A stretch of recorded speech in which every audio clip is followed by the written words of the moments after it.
Pessoal, muito boa noite a todos. Em respeito ao horário aí, vamos começar. Estava agendado para as 19 horas, eu dei uma tolerância de 10 minutos. Sou professor George Vital, vamos estar fazendo a nossa aula síncrona como revisão para a prova prática, tá certo? Essa aula eu informo que está sendo gravada, ela vai ficar disponível para vocês consultarem aí ao longo da execução da atividade. E o enfoque da aula de hoje será a parte de análise de balanço patrimonial, parte de análise horizontal e vertical, tá ok? Lembrando um pouquinho do conceito de balanço patrimonial é aquela demonstração que mostra como se fosse uma foto da empresa na data, né? Então, por exemplo, se a gente for olhar esse balanço patrimonial que está na tela que eu estou compartilhando com vocês, ele traz a situação no término dos exercícios, né, dos anos 2015 e 2014, né, um balanço consolidado em 31 de dezembro, e o balanço patrimonial, para quem não lembra, a divisão dele é feita de ativo e passivo, né, onde o ativo são todos os bens, direitos da empresa, e o passivo estão as obrigações, tanto com terceiros como com sócios, certo? Então, só para relembrar alguns conceitos, nós vamos falar hoje um pouco também de algumas análises, né, análises econômicas e financeiras. Então, a gente tem aqui o exemplo da liquidez corrente, nós vamos relembrar, vamos ver o índice de endividamento da empresa, o índice de rentabilidade e o retorno sobre o capital próprio, ok? Então, vamos lá. Eu trouxe esse exemplo de análise, que a gente vai fazer a análise vertical, vocês podem ver que esse AV, onde eu coloquei AV, é a análise vertical, e esse AH é a análise horizontal. Só lembrando, a análise vertical, ela é feita do grupo do balanço patrimonial dentro do próprio ano, né? Então, por exemplo, eu quero saber qual que é a representatividade do ativo circulante no ano de 2014 perante o total do ativo, né? Aí eu faço um cálculo. Eu quero saber qual que é a representatividade do meu passivo circulante do ano de 2015 em relação ao total do passivo. Tem uma continha que eu faço também. Em se tratando de análise horizontal, a gente sempre leva em consideração 2 anos, né? Então, por exemplo, para eu fazer uma análise horizontal, eu tenho que considerar o ano de 2015 e 2014 para eu ver a evolução de cada grupo aqui, ok? Vamos falar um pouquinho de cada um deles aqui. Vamos começar pela análise vertical do ano de 2014.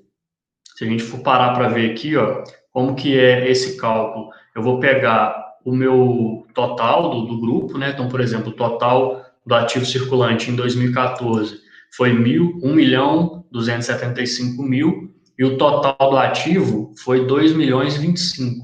Então, para eu saber qual que é o percentual que representa o ativo circulante, basta eu dividir o valor do ativo circulante pelo valor total do ativo, né? Então, fazendo essa conta, eu vou até colocar aqui para vocês a fórmula, eu dividi esse valor por esse, que é o total, né? Ele deu 62,96, aproximadamente 63% é o ativo circulante em relação ao ativo total. O que significa isso? Só para relembrar, o ativo circulante, ele mostra para a gente que a empresa ela tem condições, né, de pagar as obrigações de curto prazo. Então, por exemplo, quanto maior for o ativo circulante, melhor, porque o ativo circulante é tudo aquilo que você consegue transformar em dinheiro num curto prazo, né? Então, a gente tem o exemplo aí de dinheiro em caixa, de saldo bancário, né, estoques, etc.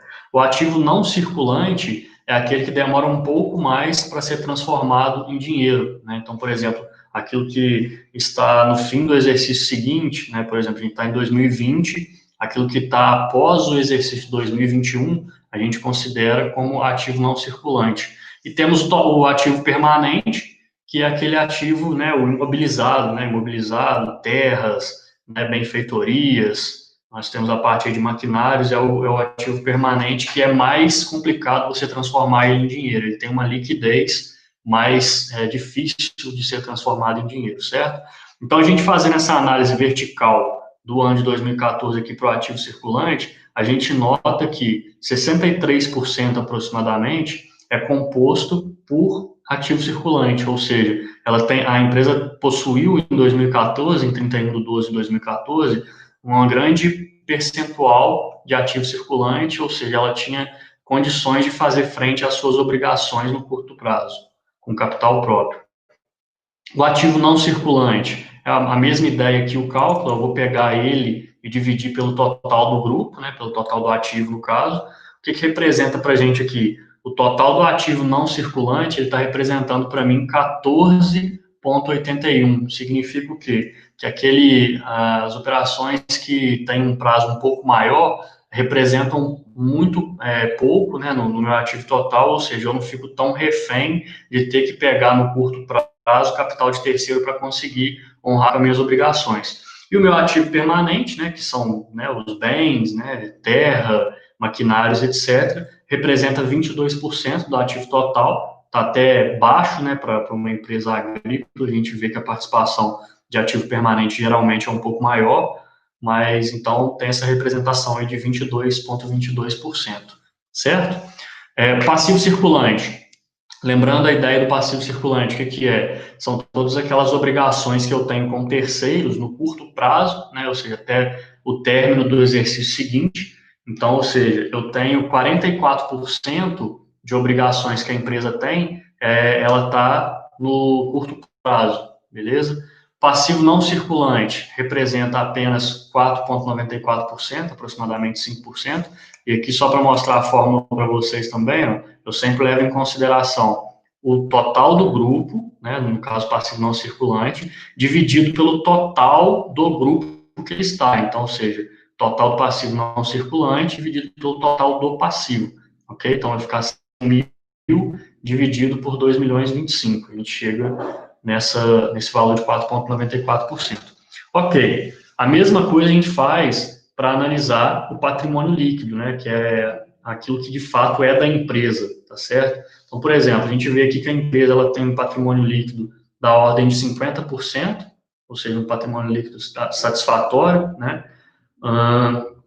Ok, vamos passar para 2015, a gente vê aqui também a análise vertical do ano de 2015, ou seja, dentro do próprio ano, a gente observa que o ativo circulante, ele representa 55%, ainda tem um percentual bem significativo em relação ao ano anterior, mas a gente vê que ele perdeu um pouco da expressividade dele, né, em relação ao ano anterior.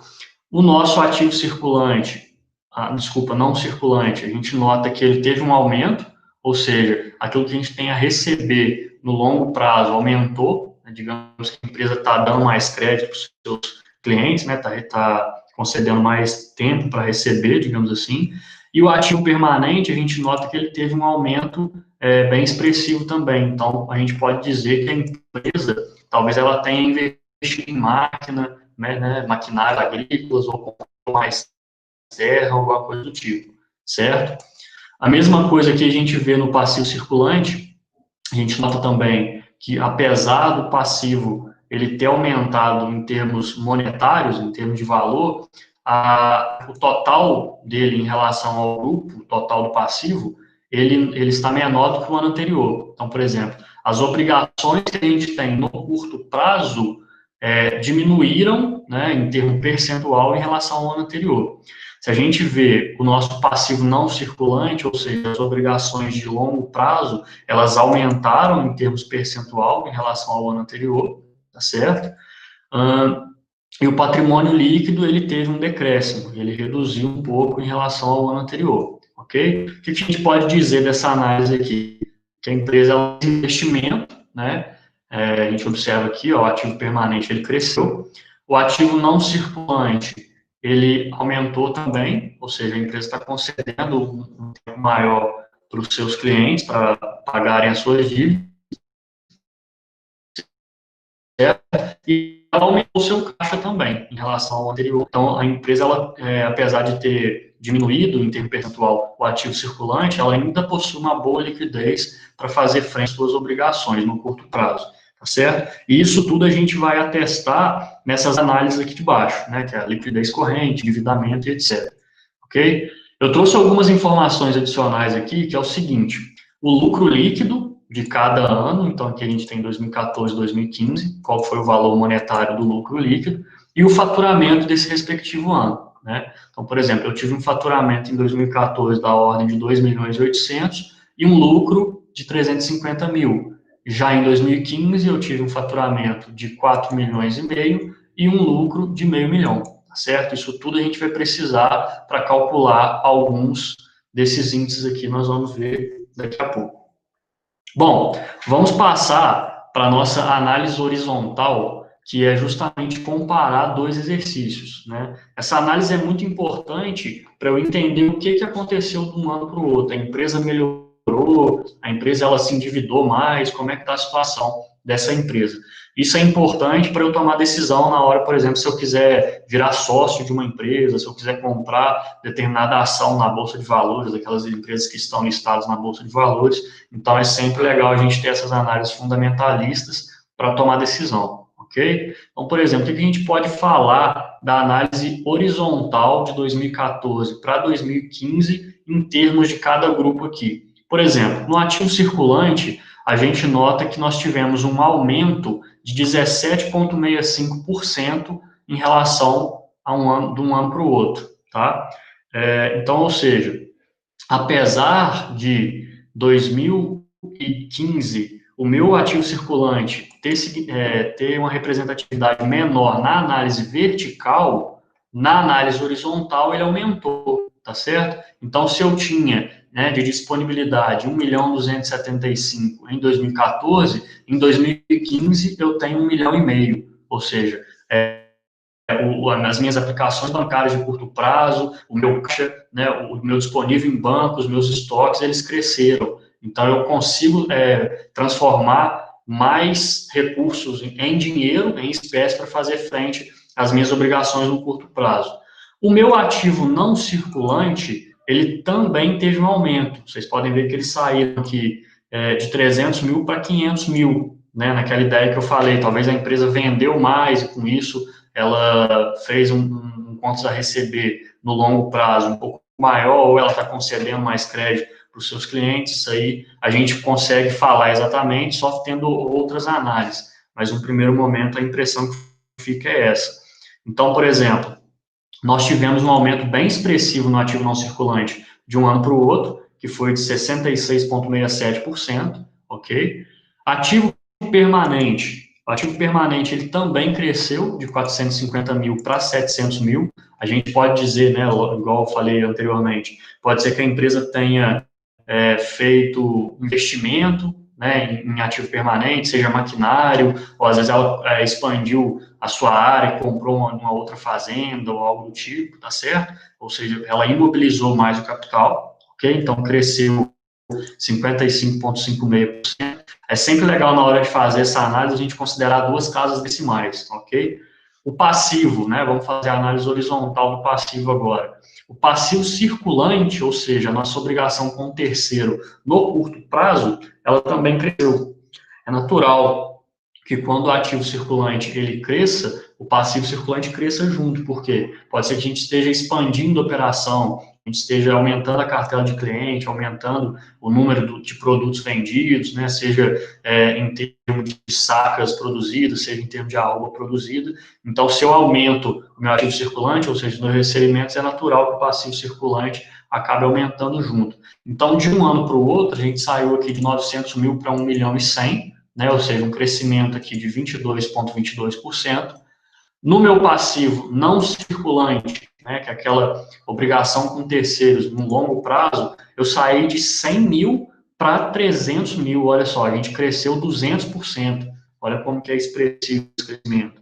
Então, ou seja, eu provavelmente assumi uma dívida, né, para pagar no longo prazo, que foi, a gente pode considerar até que foi em detrimento desse ativo permanente, né, a gente pode até correlacionar isso num primeiro momento, assim, né, muito superficial. Patrimônio líquido, a gente observa que ele também cresceu de um ano para o outro, tá certo? Ou seja, aquilo que é da empresa, aquilo que é do sócio, também aumentou, né, seja o lucro, ou seja, em termos de patrimônio mesmo da empresa. Então, a gente saiu de 1 milhão e 25 e partimos para 1 milhão e 300 mil. um crescimento aí da ordem de 26,83%.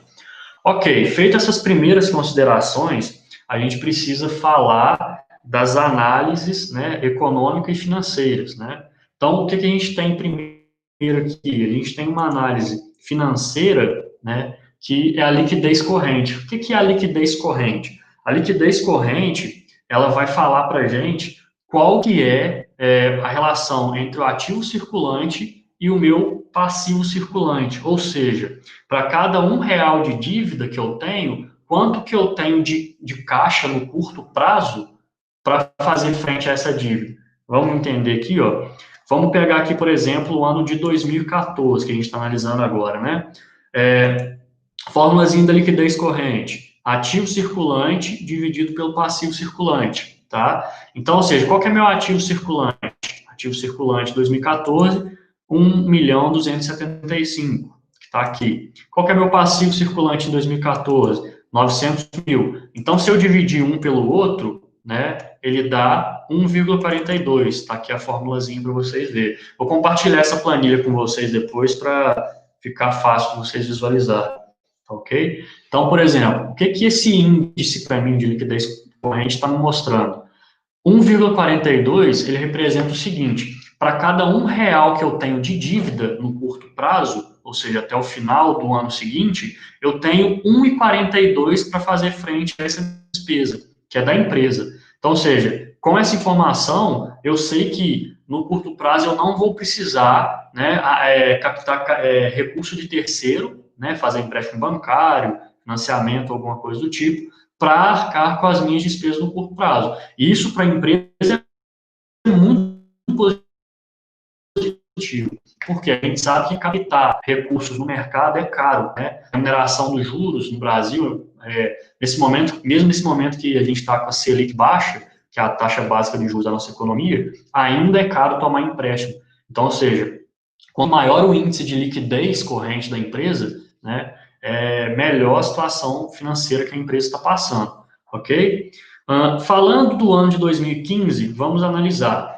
Mesma coisa, né, mesma forma, a gente pega o ativo circulante dividido pelo passivo circulante, novamente, ativo circulante, são todas as disponibilidades que a gente tem no curto prazo, e passivo circulante são todas as obrigações com terceiros que a gente tem também no curto prazo. Se eu dividir um pelo outro, vai dar esse valor aqui de 1,36, tá? Então, o que a gente pode falar analisando um ano com o outro? A minha liquidez corrente, ela diminuiu de um ano para o outro, ou seja, o meu poder de fazer frente às minhas despesas no curto prazo diminuiu, porém, eu ainda tenho uma liquidez corrente satisfatória. A minha empresa ainda consegue pagar as suas despesas no curto prazo e ainda ter uma sobra de capital. Ou seja, para cada R$ 1 de dívida no curto prazo que eu tenho R$ 1,36 para pagar essas despesas. Tá certo? Vamos ao índice de endividamento. O que o índice de endividamento fala para a gente? O índice de endividamento, ele vai trazer aqui o meu passivo circulante mais o passivo não circulante, tá? Dividido pelo patrimônio líquido. Então, o meu endividamento ele é calculado dessa maneira: passivo circulante mais passivo não circulante dividido pelo patrimônio líquido, ok? Então, a gente dividindo esse valor, nós temos aqui 0,98, ok? A empresa, ela possui um índice de endividamento abaixo de R$ 1, né? Então, assim, o ideal é que esteja abaixo de R$ 1 mesmo. Quanto mais abaixo de R$ 1 tiver, melhor para a empresa o índice de endividamento, ok? E já no ano seguinte, a gente nota que o nosso índice de endividamento, ele aumentou aqui na ordem de 10 centavos. O que significa? Significa que para cada R$ 1 que eu tenho em caixa, né, que eu tenho no meu patrimônio líquido, 1,08 eu estou endividado. Então, pode ser que a empresa tenha que captar recurso de terceiro para fazer frente a essa dívida que eu tenho aqui no ano de 2015, ou seja, meu endividamento ele cresceu, tá certo? Então, 0,10 foi o crescimento do endividamento de um ano para o outro. A gente pode dizer, né, que tem a ver com o aumento do meu ativo permanente, alguma coisa nesse sentido, tá certo? Falando de rentabilidade, O índice de rentabilidade, a gente vai precisar da informação que está aqui, ó. Rentabilidade nada mais é do que quanto que o meu lucro líquido representa diante do meu faturamento. Então, a fórmula da rentabilidade aqui, ó, vai ser o meu lucro líquido dividido pelo meu faturamento. Se eu fizer essa conta aqui, ó, o ano de 2014, apesar do meu faturamento ter sido menor do que o ano de 2015, desculpa, o meu lucro líquido, apesar de ter sido menor do que o ano de 2015, o meu índice de rentabilidade foi maior. Por quê? O meu faturamento foi 2 milhões e 800 e me sobrou, eu tive um lucro líquido de 350. Isso representa uma rentabilidade de 0,13. Já no meu ano de 2015, eu tive um faturamento de 4 milhões e meio e um lucro de meio milhão. Ou seja, eu fui um pouco menos eficiente. Eu fui eficiente, mas fui um pouco menos eficiente do que o ano anterior, né? Da ordem de aproximadamente 1 centavo, 2 centavos aqui, tá certo? Retorno sobre o capital próprio. O retorno sobre o capital próprio, ele analisa o seguinte: nós vamos considerar o lucro líquido que eu tive naquele ano, né, dividido pelo patrimônio líquido da empresa. Ou seja, o capital que eu tenho nessa empresa está me rendendo um determinado índice, um determinado valor. Isso aqui é muito utilizado para a gente fazer comparação na hora de investir com uma empresa, por exemplo, com a rentabilidade da caderneta de poupança, né? Hoje a gente sabe que a rentabilidade da poupança ela é muito baixa, né? E a gente pega ela como referência, como uma taxa mínima de atratividade, por exemplo, da empresa, né? Então, por exemplo, se a empresa me render menos que a poupança, né? Não tem por que eu investir nessa empresa, porque a gente sabe que investir em empresa o risco é um pouco maior. Então, assim, essas variáveis são importantes ser levadas em consideração na hora de fazer uma análise de investir numa empresa ou não, certo? Então, o retorno sobre o capital próprio aqui, do ano de 2014, ele foi 350 mil, que é o meu lucro líquido, dividido por 1 milhão e 25, né? Então, esse índice ficou em 0,34. Já no ano seguinte, nós tivemos uma melhora, porque a relação entre lucro líquido e o meu patrimônio líquido, ela aumentou, né? Então, ou seja, eu tenho aqui 0,38. Para cada R$ 1 investido, ela vai me dar 0,38 de retorno, certo? Então, eu tive um crescimento de um ano para o outro de 4 centavos, ok?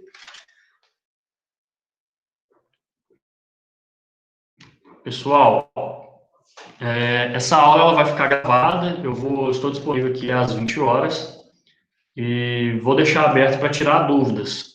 O conteúdo que eu queria passar para vocês eram essas análises, né, são análises muito importantes na hora de fazer uma análise de balanço patrimonial. Obviamente que a gente precisa de informações do demonstrativo de resultado do exercício também, só que aqui eu trouxe para vocês um pouco mais mastigado, né, digamos assim, o lucro líquido e o faturamento, essas informações nós tiramos da DRE, tá? Mas é sempre importante na hora que a gente estiver analisando, né, a possibilidade de investir numa empresa, a gente tem que analisar as duas demonstrações, que é o balanço patrimonial e a DRE, ok?